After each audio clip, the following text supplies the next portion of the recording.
Welcome to episode 342, Igor Olenicoff, from Tsarist Exile to Real Estate Tycoon. This is an outline of episode 342. There are 4 reasons why we study Igor Olenicoff. First, he's a descendant of the Tsar and an immigrant to the United States. Second, he's one of the most successful real estate developers in the United States. Third, he holds the U.S. record of offshore tax haven, $200 million. Fourth, my friend Rand Sif recommended him. Igor Olenicoff is one of the super secretive billionaires. I cannot find a single video on him. He was born in Iran in 1942. His parents were exiled Tsarists. In 1957, his family immigrated to the United States with $800 and 4 suitcases. He was 15-year-old. He earned 2 degrees from the University of Southern California, a bachelor's degree in corporate finance and mathematics, and later an MBA. This is a picture of the young Igor Olenicoff at the University of Southern California. In 1973, at the age of 31, he was an executive at Motown Records. He then founded Olen Properties by purchasing a 16-unit duplex. Today, Olen Properties is based in Newport Beach, California.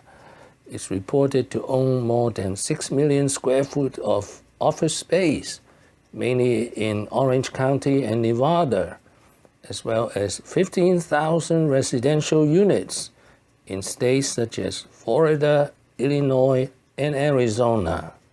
Now, his unflattering record. He holds the record for offshore tax haven in the U.S. In December 2007, he pleaded guilty to lying on his federal tax return about some $200 million he kept offshore. His fine was $52 million by the IRS. The Panama Papers uncover his offshore tax haven. Over his claim that the bank is to blame for his failure to declare $200 million in offshore accounts on U.S. tax returns. Olenicoff, a real estate developer, pleaded guilty in 2007 to filing a false tax return, admitting he didn't tell the IRS about his offshore accounts for 7 years. He was sentenced to 2 years probation and ordered to pay $52 million in back taxes, fines, and penalties. Then the family tragedy. His only son, Andre, was killed in a car accident in 2005. The death of Andrea Olenicoff led to a succession crisis in Olen Properties. So Andre's, I opened it about 3 years ago. The concept started more like 6 years ago.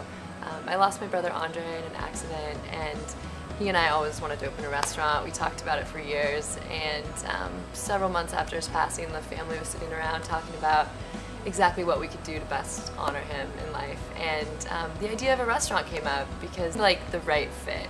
We decided from the start that we would donate any profit made from it to the Andre Foundation. What have I learned today? 3 reasons for his secrecy. First, he was a Tsarist who arrived at the U.S. at age 15 and made it big in the United States.